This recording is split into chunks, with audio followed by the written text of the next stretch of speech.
यानी आज़ादी को कुल 28 वर्ष हुए थे, तब कांग्रेस पार्टी ने 1975 में तत्कालीन प्रधानमंत्री ने स्वयं अपनी कुर्सी को बचाने के लिए माननीय न्यायालय के निर्णय की अवहेलना करने के लिए देश में इमरजेंसी की घोषणा की थी।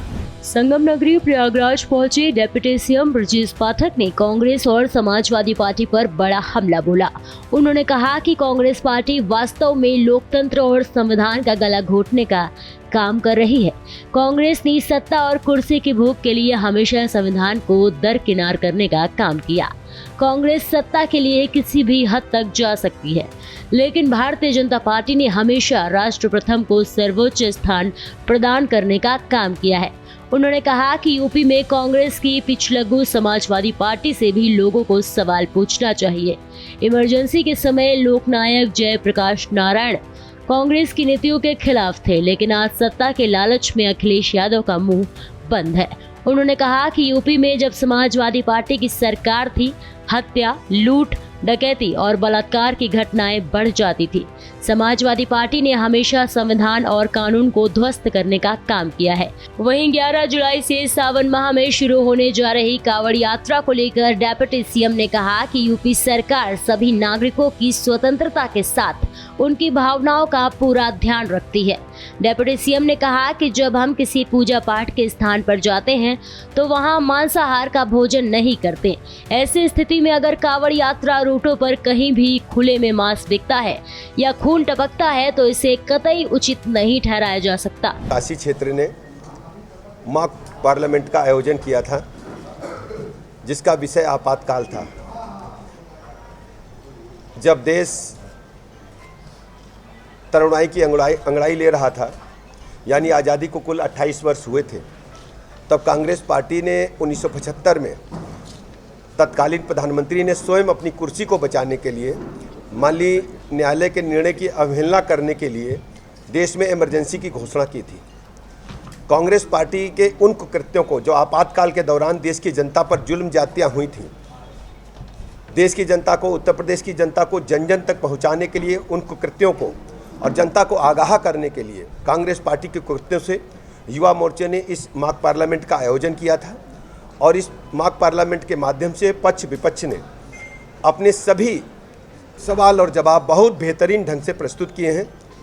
जो पक्ष था उसने जवाब बेहतर ढंग से दिया और विपक्ष ने भी अपने ठीक से बात युवा मोर्चे के साथियों ने रखी है। मैं युवा मोर्चे को इस बेहतर और सफल आयोजन की बहुत बहुत बधाइयाँ देता हूँ। और ये मैं कहना चाहता हूँ, कांग्रेस पार्टी ने इमरजेंसी के दौरान जो जुर्म जातियाँ की थी, लाखों जो लोकतंत्र के दीवाने थे उनको जेलों में ठूंसा गया था।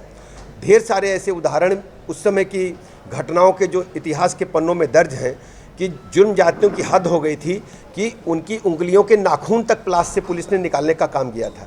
प्रेस का गला घोंट दिया गया था। आज चूँकि आप सब प्रेस से संबंधित हैं, प्रेस की आज़ादी पर पाबंदी देश में पहली बार लगाई गई थी। और मैं कह सकता हूं कि कांग्रेस पार्टी की इन कुकृत्यों को उजागर करने के लिए हम लोग एकत्र हुए हैं कि कांग्रेस पार्टी आज छद्म भेष धर करके जिस ढंग से लोगों को गुमराह करने का असफल प्रयास कर रही है, हम जन जन को बताने का काम कर रहे हैं कि कांग्रेस पार्टी वास्तव में लोकतंत्र का और संविधान का गला घोंटते हुए हमेशा संविधान को दरकिनार करने का काम किया है।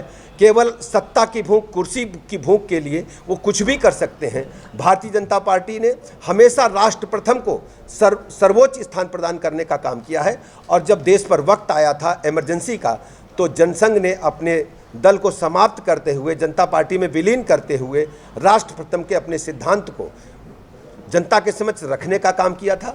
और कांग्रेस पार्टी हमेशा व्यक्तिवादी पॉलिटिक्स करते हुए केवल सत्ता और अपनी कुर्सी के भूख को मिटाने के लिए काम करती है। कांग्रेस पार्टी, उनके जितने भी पिछलग्गू दल हैं, खासकर उत्तर प्रदेश में समाजवादी पार्टी के नेताओं से आप सबको पूछना चाहिए कि वो समय कहाँ चला गया कि लोकतंत्र की बहाली को लेकर के जब पूज्य जयप्रकाश नारायण जी के नेतृत्व में मूवमेंट चला था, उस समय उनके नेता भी उनके साथ थे। लेकिन आज केवल सत्ता की भूख के कारण उनका मुंह बंद है, वो नहीं बोल पा रहे हैं।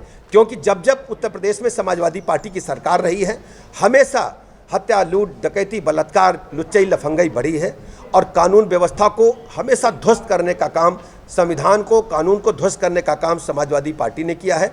और कांग्रेस पार्टी तो देश में इमरजेंसी की जो लगाने का काम किया था, उसका कुकृत्य तो उनका जनता जानी चुकी है। देखिए, उत्तर प्रदेश सरकार सभी नागरिकों की स्वतंत्रता के साथ साथ सभी की भावनाओं का ध्यान रखती है। जब कहीं हम पूजा पाठ के लिए जाते हैं, और हम सब जानते हैं कि हमारे सनातन धर्म में इस प्रकार का जो सामिस भोजन है उसको लोग उपयोग नहीं करते हैं, और ऐसी दशा में उनके सामने यदि कहीं खून टपकता है या खुले में मांस बिकता है, इसको उचित नहीं कोई ठहराता। ढेर सारी ऐसी व्यवस्थाएं हैं जिनका हम परंपरा के अनुरूप अनुपालन करते हैं, लेकिन हम कानून का पालन करेंगे और किसी की भावनाओं को ठेस न पहुँचे उस अनुसार काम करेंगे। और जो हमारे कांवड़ यात्री हैं उनकी सारी सुख सुविधाओं का ध्यान रखते हुए कहीं पर भी ऐसी कोई अप्रिय बात उनको न सुनने को मिले, न देखने को मिले, न कोई खुले में मांस लटकता मिले, इसको हमने सुनिश्चित करने के लिए कहा है।